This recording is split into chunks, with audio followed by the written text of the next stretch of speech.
Have you ever considered adding ISO 22000 to your expertise, but weren't sure where to start? A lot of shaking heads already. If you have worked with ISO 9001, 14001, 45001, you're going to find some familiar ground. But food safety brings a whole set of new challenges. From HACCP principles to supply chain risks, ISO 22000 introduces a framework designed specifically for managing food safety hazards. So this week, once again, we are taking a beginner's journey into ISO 22000 food safety management systems and looking at what makes it different, what makes it familiar, and what you need to know to start building your confidence in this space. Welcome to Lead the Standard.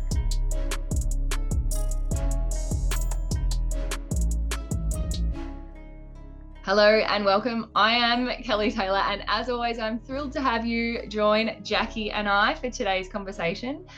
This week, we have once again taken that beginner's perspective as we recently explored 27001. This week, we're shifting that beginner focus from information security across to food safety.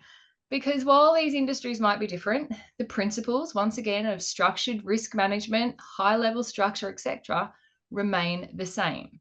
But before I get into too much detail, I should probably say hi to Jackie. Hi, Jackie. Yeah, I'm here making facials, that's all. I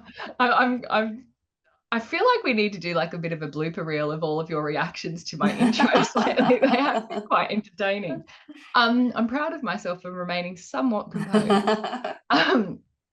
So this week's topic really did have you stepping into completely new territory. We've talked a lot over the years, and I think food safety's always been your example. I can do this, but not this.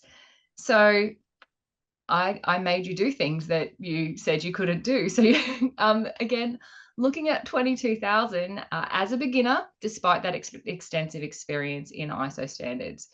So before you probably rightly blame me for making you try something new and different, gonna throw you under the bus. Can you tell me what one thing, and just one, Jackie, stood out to you the most as you explored this food safety standard? Okay, if I'm only allowed one thing, it was clause 8, and how extensive and big it was or is, sorry. And I think, as I mentioned to you, I always I suppose was proud of clause 8 in 9001 because it is quite extensive. And then when I had a look at clause 8 in 2000, I went, what is going on? To the extent that I decided that next week's podcast is solely focused on clause 8 because I really wanted to unpack it a bit more. So yeah, that was the big one. If I'm only allowed one, that's you it. are only allowed one. Just for now. I feel like clause 8 is the Annex A of 22000, but a little bit more HLS-ish. It's the unexpected, but there's a lot of juicy stuff in there. So yeah, as you said, we're going to talk a lot about that, entirely about that next week. So Thank you for playing along. I appreciate you sticking to one thing for now. Now, much like 27001, 22000 is new to you. And I suppose my challenge today is not going to be to say 22001 because everything else is and one. That's right. Yeah. It seems to be spiking a little bit of interest in the communities again, 22000.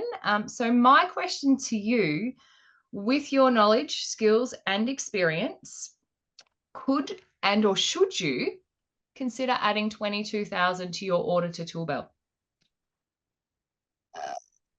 Only if you have certain qualifications. Yeah, it honestly is it is a bit different to 27001. So I did, because obviously this is based on our newsletter, our Lead the Standard newsletter, I did have in there some of the challenges that you might face. So I suppose I'll start with the positives first. Like, yes, if you want to expand in the food industry, obviously.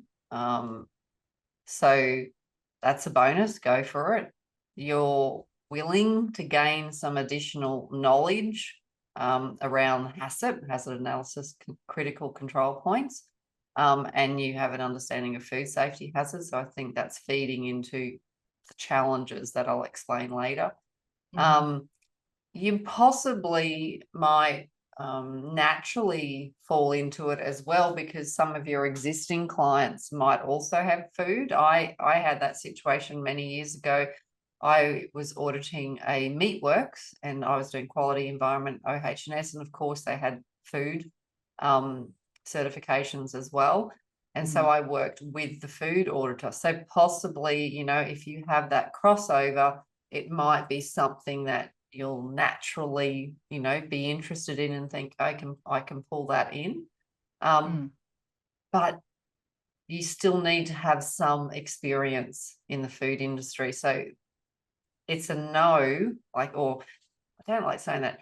It's a challenge you might face is if you don't have any background in food microbiology or HACCP.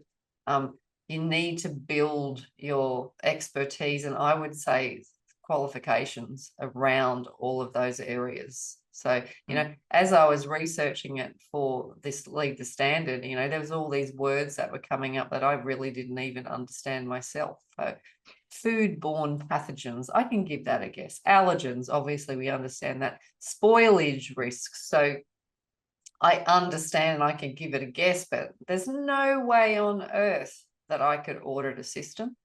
And I guess with my experience using that as sort of the benchmark, or, you know, the beginner side with quality environment and OH&S, I'm used to auditing within, I suppose, general industries, right? Yeah.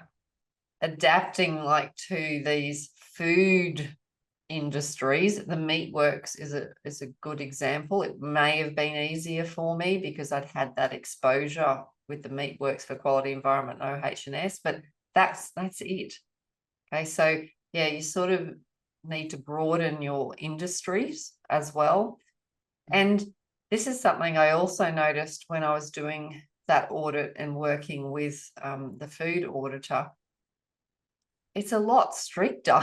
Like, you can hurt or kill people. I know OH&S can too, and environment, but possibly you know, yeah. So, but you know, it's very compliance driven, the food industry. So there's a lot more controls around, I suppose, the expectations of the output, supply chain risk as well.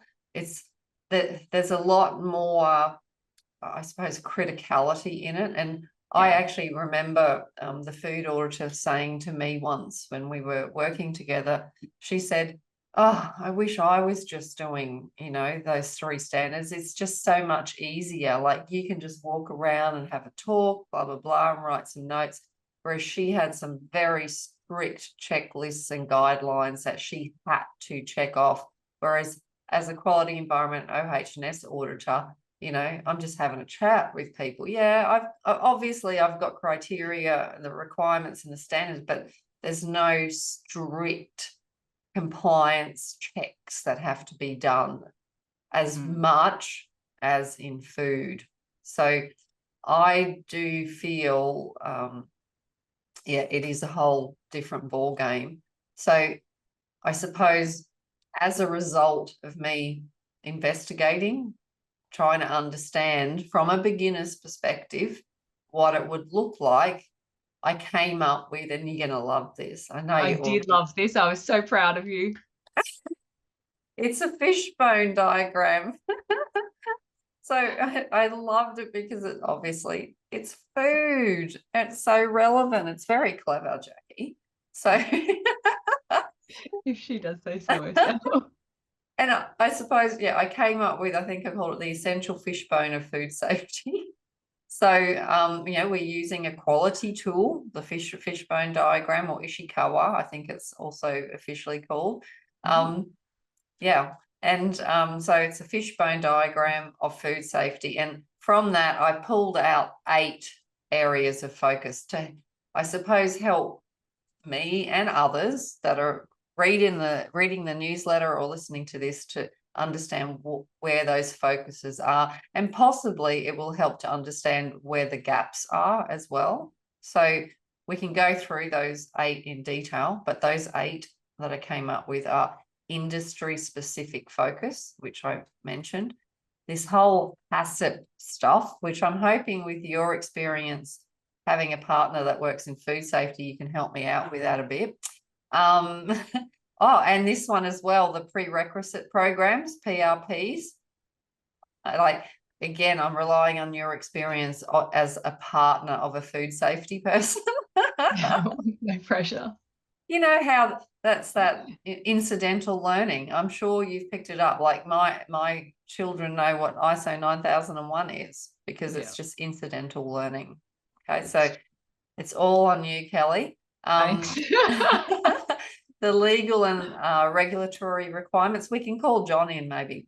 Possibly. The food safety management system structure, and I think you mentioned this, so that annex SL or high level structure, that supply chain, so that whole food chain approach, of course, certification and expectations of the market, and then of course training and competency requirements for us as auditors as well. So there are quite a few. I wanted to fill that fishbone diagram up, so we'll scoot through those 8 and try and break them down using our beginner knowledge and your one removed, your incidental learning knowledge. Let's okay. now have on visual evidence of how much attention I paid. Oh yes, I should have told you it was a test. Yeah, it would have been great. Okay. No, as I was writing it even, I thought, oh, I'll be right. Kelly's here. She'll know this stuff. All right. It is a long one, so let's jump in. Yeah, let's just, we don't need to dig in too much because I know there's 8 of them. So let's just sort of touch on them and see what we can pull out as beginners. Yeah, I think. Okay. But our biggest challenge is, not going to be keeping to time. It's both of us not getting hungry as we talk much about food. I often say that if someone says, I have, any experience in food safety. Yeah, I said, well, yeah, I like food. I eat it. I enjoy it. That's it. I have done my food safety, like HACCP 22,000 course many years ago. It wouldn't be current, but that even further confirmed that I wasn't going to audit in it. All right, let's kick off. All right, let's do it. The first area of focus in the essential fishbone of food safety is industry specific focus. So unlike that, as I mentioned earlier, that generic structure of 9,001, 14,001, 45,001, meaning not generic, but more so they can be applied generically across many industries. Obviously, I've never thought of this before. 22,000 is very industry specific. It's just about food. We're not applying 9,001, 14,001 and 45,001 in the food industry, which we could, but 22,000 is very industry specific. It's just about food safety. Like, we don't have a standard for, we might have guidelines, but we don't have an ISO standard that we get certified against for construction, for manufacturing. Okay, we can pick up the other standards and apply it no matter what the industry is. This is the difference. And the big difference, because it is industry specific to food, it includes that HACCP principles that we were talking about, which is just, I'll say it again because it's a tongue twister, hazard analysis and critical control points. So there, is it 7 principles? Do you know? It's 7 principles. Yay, we go to the top of the class. So really, I think the key difference is that, unlike, say, 9,001, which the focus is on that general quality management, okay, product, customer requirements, ISO 22000 is designed to prevent foodborne hazards at, most importantly, all stages of the food chain. So it's very specific, whereas 9001, 45,001, 14,001, you do, sorry, Kelly just sent me a message that made me laugh. You can tell that story if you want. I will. I wanted permission first. So like you do have to apply that to that specific, you identify specific hazards, and it could be different depending on your industry. But 22,000 is simply about foodborne hazards. It's very specific. So if you haven't worked in food production, processing, or handling, I think, my hot tip is you may need to develop an understanding of these food safety hazards, microbiology, and HACCP. Hot tip, we have a HACCP course. Stay tuned, more coming soon. I very much agree. And as you said, my partner, John, has a background now in food safety. Prior to me starting at Atoll, he actually had a career change when I started at Atoll. He got a little bit interested in this auditor thing and was looking for a career change, and had some conversations with the team. And he too likes food. He loves being in the kitchen. He's a good cook. He is an amazing cook. I used to joke with him. Lucky. Yeah, very. I used to joke with him he should go on MasterChef, and he's like, nah, I don't do fancy, I just do tasty. And I thought that was fair enough. I was happy. That's all you need, though. Exactly. So yeah, it was kind of put to him, give auditing a try. He wasn't looking to get into food safety, but I said he loved being in the kitchen. He is a very clean, meticulous person. So like he's always cleaned all of his kitchen things and blah blah blah. So he kind of went, tick, he cooks, you don't have to cook. Tick, he cleans. He cleans, you don't have to clean. What? How did you manage that? I got lucky once in life, and I'm happy with that one. There must be something wrong with him. Possibly. That's for a different podcast. True. I do love him. And I have to be very careful today because he is home and he's probably overhearing the conversation. No, but he did fall into this. He had a background in sales and advertising and everything prior to going into food safety auditing. But before that, he was in hospitality. He was in hotels. He was managing hotels and working with the kitchen and all of those sorts of things. So he kind of had dabbled a long time ago. But when he got into this industry, he was very aware, similar to you. Oh, well, I've got the kind of some skills and some experience, but not enough to understand this pathogen causes this, and this is a higher risk than this, and this allergen means this, and all of those things. So it became very apparent to him that even though he had ISO 9001, 14,001, and at the time the OH, 4801, etc. He had the auditing experience, but 22,000 and food safety was completely different. So he actually enrolled in a food technology and microbiology course, so to help him give them an understanding. Now, as you just said, here as an auditor, you're not going to go, oh, well, I'm going to audit some construction sites, so I better go and get my builder's license.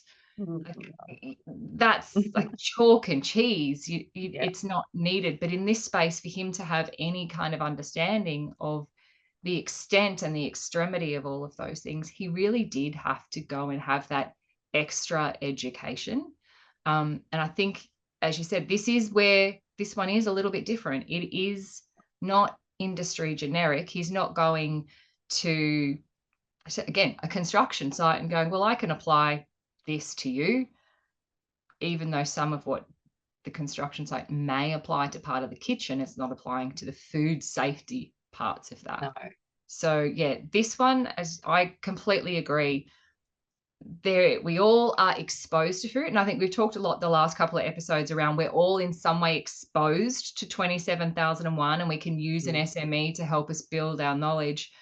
But I think if you were going to rely solely on an SME for 22,000, you're really limiting your abilities and your opportunities here. You do need to, I feel, take that extra step and just build that knowledge and increase that exposure, because of such, as you said, the risk of illness, death, all of those things that's certainly heightened. So as an auditor, I think you have the responsibility to go out and further educate yourself in this space. And I think you're right. And I guess it depends on what you do, but I highly doubt that if you didn't have those qualifications, those additional qualifications, you could conduct certification audits in food. So I think that's the difference. Possibly a consultant, you might get away with it. I don't know, but yeah, I think it's very industry specific, this. So I've always been scared of it. Never wanted to give it a go because I don't have the experience. Simple. Okay. So much. The second area of focus in the essential fishbone of food safety is HACCP integration and risk management. So like in any of the ISO standards, 22,000 includes or refers to plan, do, check, act. So that PDCA cycle or approach. And it refers to them within these HACCP principles. So of course, with your background in, the other three standards, quality, environment, OH and S, you're familiar with that risk-based thinking approach because that's embedded within what we already know in the other standards. HACCP brings a whole new level to risk management. Okay, HACCP is very structured and it is 7 steps. So it's a 7-step process for food safety risk assessment. So, it's actually like an inbuilt risk assessment process. So HACCP requires you to identify these critical control points. Okay, so that aligns with risk management. So, and at those critical control points, these controls must be applied, obviously, to prevent, as a result of these food safety hazards that have been identified. So if you haven't worked with HACCP before, you should really gain some knowledge in that food safety hazard ID, these critical control points determination or identification, and then, of course, the applicable control measures, I guess, because, if you don't have that food experience, well, how do you know what control measures you put in place? It doesn't have an Annex A like ISO 27001. It doesn't have 27001 to help you to, pick from those 93 controls what's going to work. So, HACCP itself is a separate qualification, but HACCP itself is embedded within clause 8 of ISO 22000 as well, because it's a risk assessment process that is specific, again, to food. You got anything to add with your incidental learning? The couple of things. So you're right. Well, okay. I'm going to correct you on something. 22,000 does have Annex A, but it's not like Annex A of 27,001 that gives you the answers. Ironically, Annex A in 22,000, and apologies if you could hear me shuffling then, I'm currently in the process of moving offices and my 22,000 standard is now in a box, not with my others, so I've had to shuffle things here. But Annex A is the cross-reference between 22,000 and HACCP, and it does step out which clauses align which of those each of those 7 principles of HACCP. So 2 parts to HACCP that I want to flag here, actually 3 parts of HACCP I want to flag here. Firstly, if you are developing a HACCP course and a program Do not do it with Jackie Stapleton in the room giving feedback after she has had a very long, exhausting week. To give you an idea, you all know how passionate Jackie is about quality.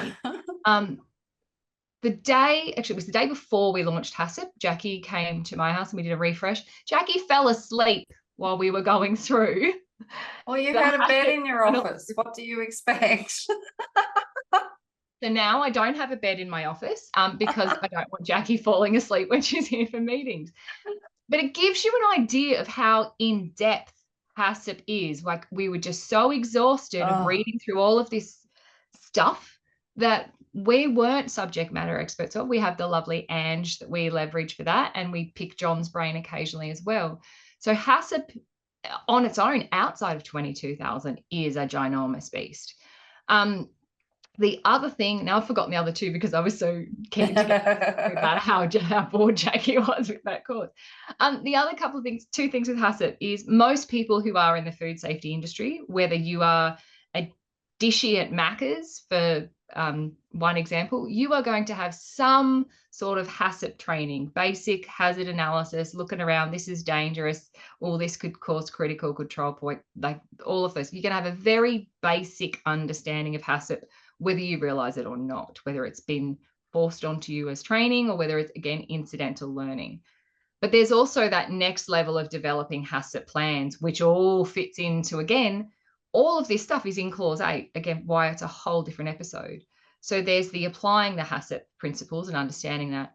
And then there's the development of those HACCP plans and making sure that aligns with another external standard that then comes back and aligns with this. So while I would love to talk about HACCP a lot more, and I'm sure we could do another episode entirely on HACCP, I don't know how exciting and engaged we would be. Jackie's already mixing it with her. That's a no. No deal. No deal. But I think people really need to be aware of how much of an impact HACCP has in food safety overall. And so we're just touching on it really briefly here, but it is how important, like, a really important element of that, as you said, that risk management and identification. Maybe you can do it on HACCP. No, my hands were crossing off as quickly as yours. Wow. No, look, I do think it is a really technical, again, and I think 22,000 is the same. It's quite technical in the understandings and the concepts. It's not a quick and easy, I'll throw that one. No, I don't want to do it a disservice. That's exactly the only reason. Yeah. So it's not that we don't love it. It is that it's very technical, and to do a beginner's HACCP would be a whole nother thing. Yeah, you still need, it's really only my perception and assumptions, and even particularly this topic as it is broadly, that's why it is coming from a beginner's perspective, because I don't want to, what's the word, disrespect do it in service people that are working in the industry.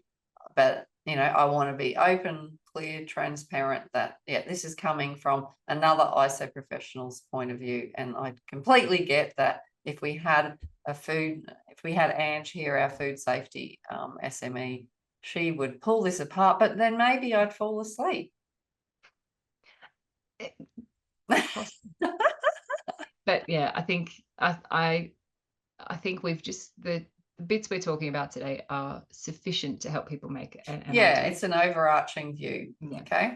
All right. So I'll move to the third one, because remember there are 8. So the third area of focus in the essential fishbone of food safety is additional prerequisite programs. So PRPs. So that's another, I suppose, term that's very food safety aligned, just like HACCP is. So ISO 22000 requires these prerequisite programs, PRPs. These PRPs are like basic conditions and activities. I get that, like, that create this environment for food safety, a positive environment, hopefully, for food safety, right? So PRPs can be like cleaning, sanitation, like personal hygiene as well. Pest control is big in it too. allergen management, suppliers, so that external supplier control. So they're sort of what these PRPs are. And I guess these are like controls, aren't they? These are the controls coming in. So if you look at cleaning and sanitation, hygiene, pest control, allergen management, supplier control, these are, once you've identified these hazards, these PRPs are what you put in place to manage that environment and gain and maintain a suitable environment for food safety. So if you're moving into this world, you really do need to understand these industry specific GMPs, they're called good manufacturing practices. So there's another specific acronym. I actually heard it recently with a client that have a lab. They went on about these GMPs and I like, what's that acronym? Okay, now I understand. And of course, embedded in that is food hygiene regulations. And I know the next Fishbone area is focused on those. Yeah. Just going to go really simplify, well, not simplify this, you've already very much simplified this, but define a different way. A prerequisite program, and full disclosure, not my words, not tacit knowledge, I have this information available to me. A prerequisite program is defined as the basic conditions and activities which are necessary to maintain a hygienic environment throughout the food chain, suitable for the production and provision of safe end products and safe food for human consumption. So here we're not just talking about I've wrapped up my burger and handing that to someone. That's not 22,000. 22,000 starts when the farmer starts turning over his soil. Way back there. Yeah. Right through to when somebody moves that item of food to their mouth. And I think that is another big difference here. We need to consider all of those conditions and that activities. Food chain. Right. 14,001 does talk about life cycle, which yes, is similar, I guess. Similar. Yeah. So I suppose a good example of that, I don't know how common this is here in Australia. A few years ago, we had the strawberry incidents where awful people were putting things into strawberries across the country, and they were at one particular supermarket and they were blaming this particular supermarket. But when they went back through all of these things that we've already spoken about, not even what we're going to touch on, they were able to go back through that chain and find where that point was. And it wasn't at the supermarkets, it wasn't in the delivery. So that demonstrates how important this was to multiple businesses, people's livelihoods and people's lives, because people were ingesting awful things. So foods, again, how critical food safety is, and that having that understanding of that whole program. That identification and traceability is really important in food, and that's part of what they touch on during an audit, is to test that identification and traceability. And I only know that being exposed to it with that food auditor, it's part of the process. They have to test during the audit. Can we trace this back? Yeah, absolutely. Awesome. Okay, because it does align very nicely. Okay, cool. So the fourth area of focus in the essential fishbone of food safety is legal and regulatory requirements. Why is there all these words that I have to be very careful of saying within food? It's like they're all tongue twisters. ISO 22000 aligns with very specific legal and regulatory requirements for food safety. And look, I get it. In the other standards, you also have that compliance obligations, legal and other requirements, and they're always specific to the industry for the organisation that has implemented the standard. But obviously, the big discovery here is that this ISO standard is just specific to one industry, food. Okay, so it's very specific to these food safety legal and other requirements. So 9001, as an example, sort of, it lets organizations sort of set their own quality objectives based on, you know, their strategic direction, based on the internal and external issues and influences of the business, based on the needs and expectations of interested parties. Of course, they've got to come from a place of understanding, obviously, not just random objectives, but yeah, you set your own. Whereas 22,000 requires this really strict compliance with these food safety laws. So it's really embedded in, I suppose, their strategy and I suppose their system, their framework, how they monitor and measure, audit and review and maintain this compliance, I guess you could say. So, and look, I am not an expert on these national or international legislation requirements. In my research, some came up. I'm pretty sure in our HACCP course, our SME has a complete and full section on this legal and regulatory requirements. And we have gone international in that. So again, there's some acronyms here. So in the US, there's this FSMA, the Food Safety Modernisation Act. There's an EU food safety regulation, sorry. We do have Australia and New Zealand food standards codes as well, but there's a bunch more, obviously. So you really do, if you're moving into this, you really do need to have an understanding of this. And I think we touch on it in another section of this Fishbone, is that you not only need to, I suppose, understand these regulations, they're more embedded in what you do. There's actually other areas or compliance requirements that you need to audit against. So when I was auditing that Meatworks with the food auditor, yes, she was doing ISO 22000, but she was doing other things, and I can't remember the names of them. I'm sure I've got it. Oh yeah, like that SQF, that safe quality food. Yeah. So there's other requirements, I guess you could say, that they're auditing against. It's not just sort of 22,000. There always seems to be another requirement, and that sort of, they both sort of feed into these legal requirements as well. So, you know, if you're, excuse me, moving into this, you really do need, I think, a higher level of these specific legal requirements for food safety, specifically in your own region as well. And you need to be very aware of how, again, I know here in Australia, food safety auditors are in demand and they do tend to travel a lot. So here in Australia, it's not just your local region. You do need to be across every different state and federal and Commonwealth regulation requirement standard, because yes, we have those Australian, New Zealand food safety codes, but we also have very state-specific ones. Local councils, some different local councils have very different ones over and above.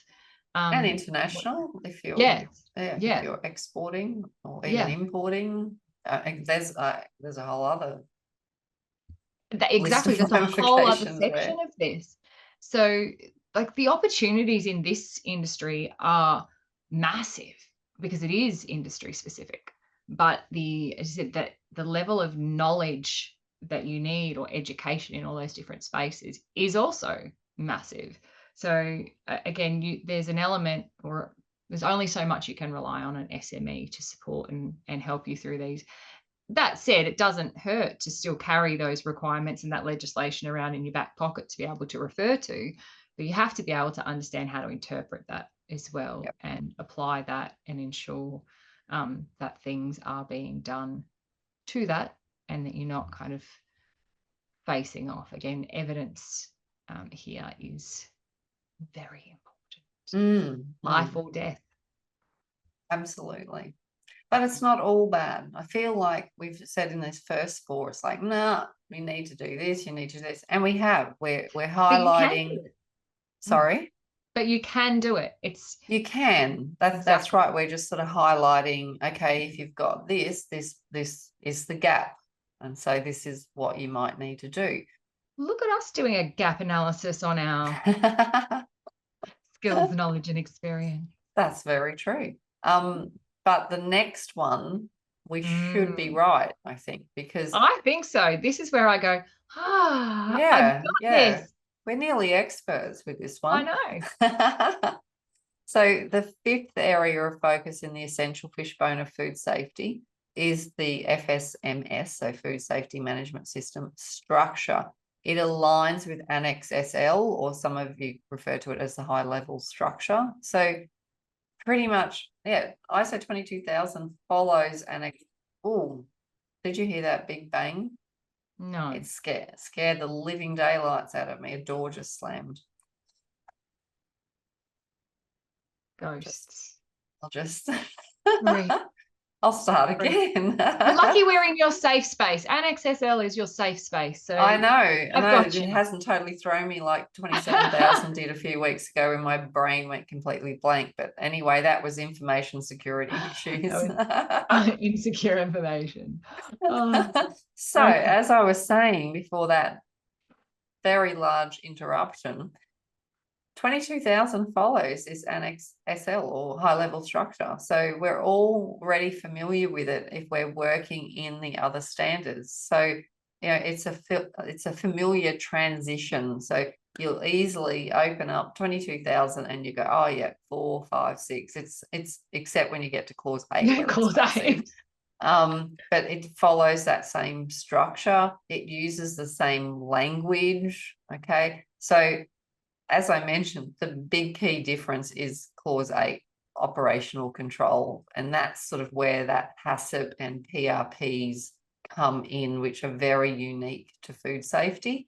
But pretty much, you know, it's still operational planning and control, but it's just got that specific risk assessment method of HACCP, and then the PRPs, which are sort of controls. So yeah, if you're already comfortable with the high-level structure or Annex SL, all you need to do is focus on clause 8, operation side of it. And then that's where any differences that Kelly and I have pinpointed really do sort of relate to clause 8, except the legal stuff, which I'm guessing, and I could be wrong, is in clause 6, because that's where it is in the other standards. But it's all linked to clause 8 anyway. All right, so it's your comfortable space. Yeah.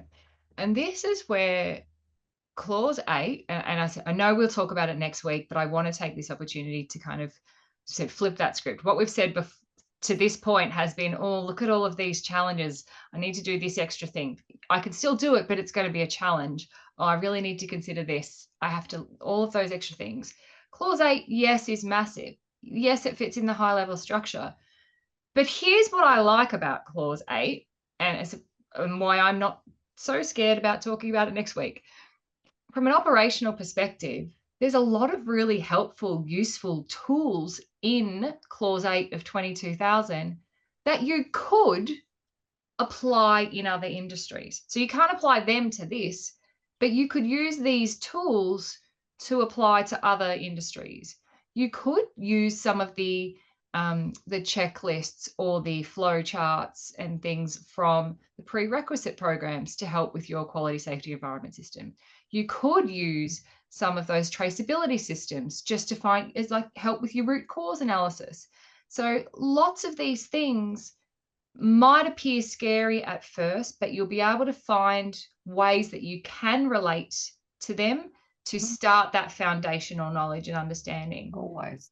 But again, also use that to apply into other spaces. So while we have said it is a bit scary, there's so many opportunities to use this knowledge across in other spaces too. Transferable, like even identification and traceability. Well, that's already in 9001.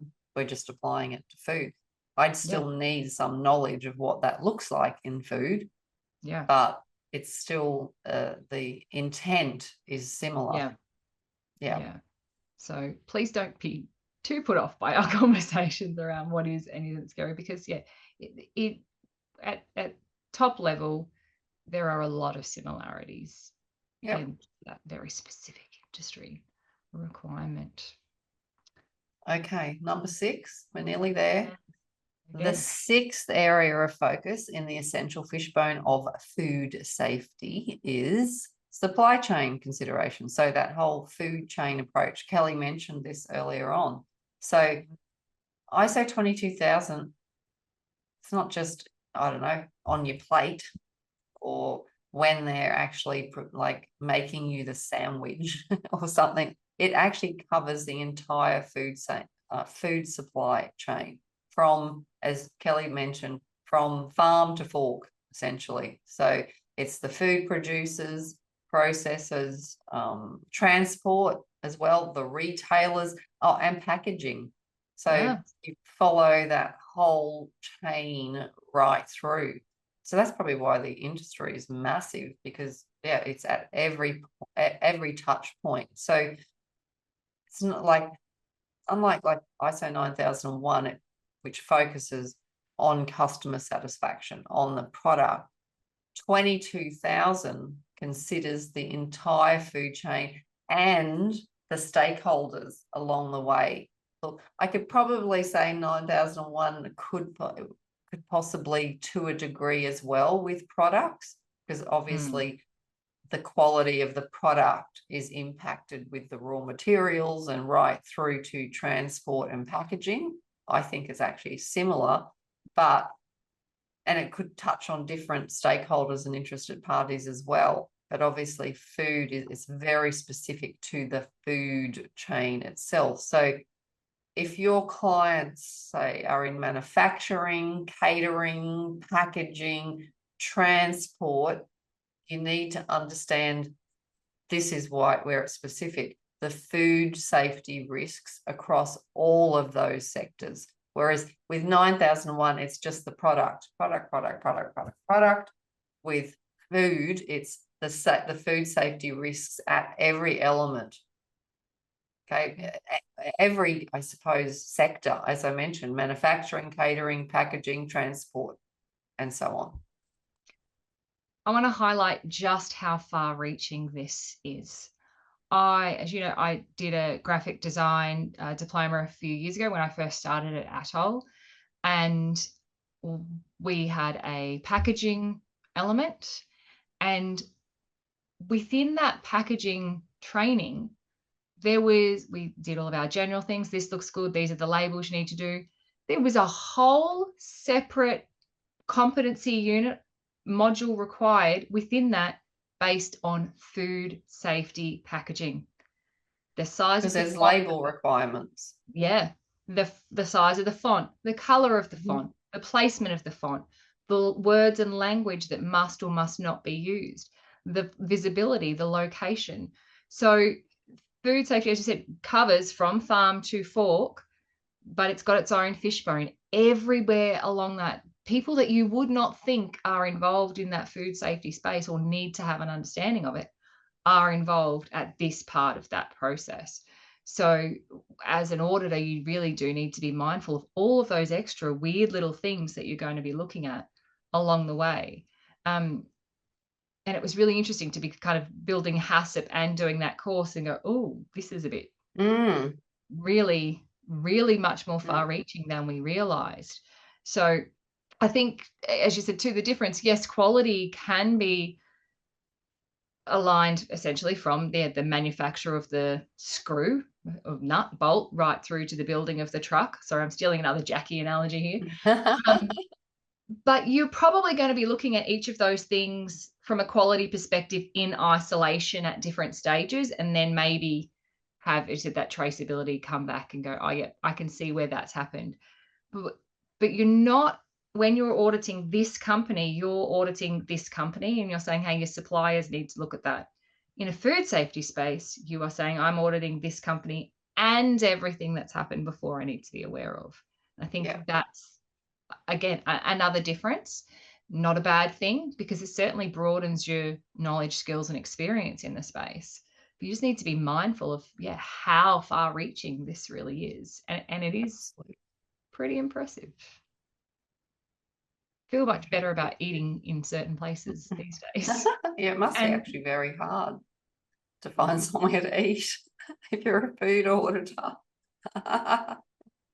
I know. Okay, moving on. Don't eating. Let's Looking move on. at your I'm getting facials. hungry. Okay, the 7th area of focus in the essential fishbone of food safety is certification and market expectation. So there's a lot of food businesses that obviously seek or require certification, and they also require compliance as well. You might have heard this in your discussions at home, the GFSI, so that Global Food Safety Initiative. There's other recognised standards as well. There's the FSSC. So that's Food Safety System certification. That is against 22,000. I mentioned SQF before as well, which is one I hear quite a lot. There are, obviously, it's international as well as the British Retail Consortium Global Standard. I've come across that as well as I've been working with food auditors. So there are some differences in that fact that I suppose 22,000 is not GFSI recognised, but it's food safety system certification. Okay, so it might be different. This is what I was trying to get at before. It might be different depending on the food industry and the clients as to what else is tagged on with it.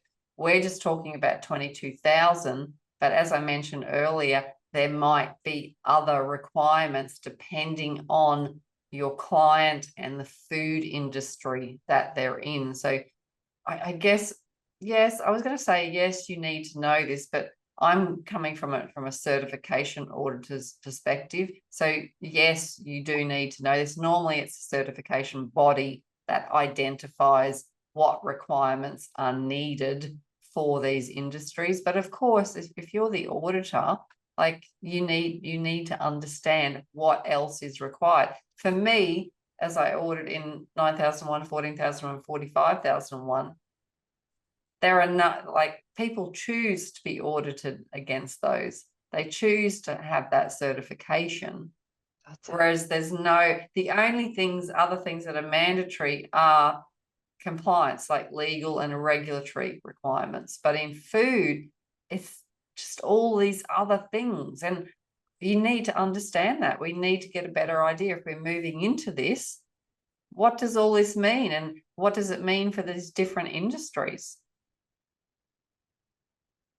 Feel a little bit silly because I just had kind of that light bulb moment. And you're right, like you might not need to be 22,000 certified like other things, but a lot of these other things you do need to have certification if you want to put a product on the shelf or sell it at your farm gate. I know here our local council, we have a lot of people who have those roadside stalls, and if you want good, fresh, cheap avocados, come visit. They're all over the side of the road. But those people have to have a food safety standard certificate displayed on that stall before they can sell to that. That's not a choice. They have to have that in the food space. But if they wanted to say, look, this is, I know, I'm doing my bit for 14,001, we do apply all of these principles, they don't have to display that certificate. So yeah, food safety is not a choice. Being certified to that standard is, but everything else that goes with it is not. Yep. And one of the things that I do know from having those conversations with John is that most of the time, as you said, you're going to be auditing to 22,000 and GFSI and SFQ and this and this. So it's not always a single audit. They're auditing to multiple things at the same time. There's common elements across them all, but then there's some specific requirements as well. Yeah. And they're always done in alignment, but again, some of them are done more frequently. Yep. So, and you can't have this one if you don't have this one. So it is much more well, funny that, a requirement. Compliance driven. Yeah. Yeah. Yeah. Yeah. Yeah, Much more absolutely. compliance driven. Sort of like, you know, if you're in the pharmaceutical industry, it'd be the same. It's Yeah. very compliance driven. Yeah. Yeah. Yeah. Okay. Will we do the last one on my Lucky fishbone? last. Because now we've eaten the whole fish and we've only got a little bit left. We're at the tail end. Oh dear. Okay. I don't know. I haven't got the diagram in front of me, whether we've worked from the top down or front Left to to right. back. Okay. The 8th area of focus in the essential fishbone of food safety is training and competency requirements, which is actually interesting because everything we've talked about so far sort of leads into this, doesn't it? Like this sort of just wraps it all up. It's not like we haven't spoken about it, but this is just formalizing it. Okay, so obviously we have discovered to effectively consult or audit against 22,000, you may need additional training, okay, depending on what you've already got. You need to understand or go have some training in HACCP principles, food safety hazards, microbiology, even food hygiene, GMP, so good manufacturing practices. Of course, at ISO 22000 lead auditor or lead implementer training. So obviously we've talked through those previous 7. This should help you to uncover where your own gaps are. And then the next step for you is to fill those gaps. Like as Kelly explained with her partner, John, he recognized the gap he had. He had a lot of experience, but he filled a few gaps by getting these additional qualifications, which are specific to food or HACCP, which is food anyway. So then that builds your education, knowledge, qualification, so piece of paper, but then you can apply it in the real world. So that wraps that up, Kelly, I think. I feel like we could have saved 45 minutes by jumping straight to question point A. But yeah, again, it highlights how everything that we all do does come down to having some sort of education. There's a lot of tacit knowledge, or as you said before, incidental knowledge that we can pick up along the way.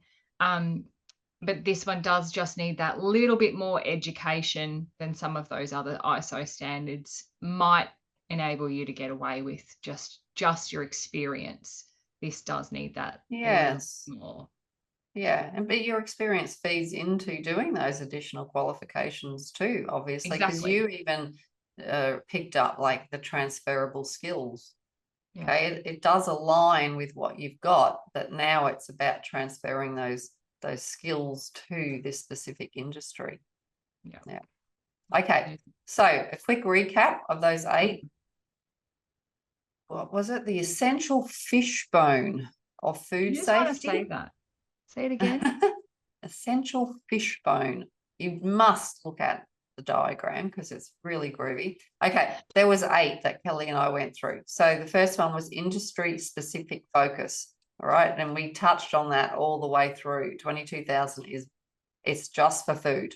Okay, there's HACCP, and HACCP within the food safety world is the risk management, risk assessment tool. Then we talked about PRPs, so they're the prerequisite programs, and I sort of liken them or align them to, well, these are sort of like the controls, right? There's your legal requirements as well. There's the overarching food safety management system structure, which is aligned to Annex SL or high level structure. There's the entire food chain approach, okay? There's this certification and market expectations where we discussed, it's not just in this food industry, you just don't need 22,000, you need SQF as well, you need whatever the other acronyms were that we covered. Okay, so you need to understand what those compliance requirements are for your specific clients and within the food industry. And then finally, that just all got wrapped up in, well, training and competency requirements. Wherever your gaps were within those 7 points, now it's time, well, I've identified those gaps. I need to now go and fill those gaps if this is something that I want to pursue. All right, so it all wraps up together. We've finished eating the fish, Kelly. It's done. Okay. The chips and now. We're not sick. It's met all food safety requirements.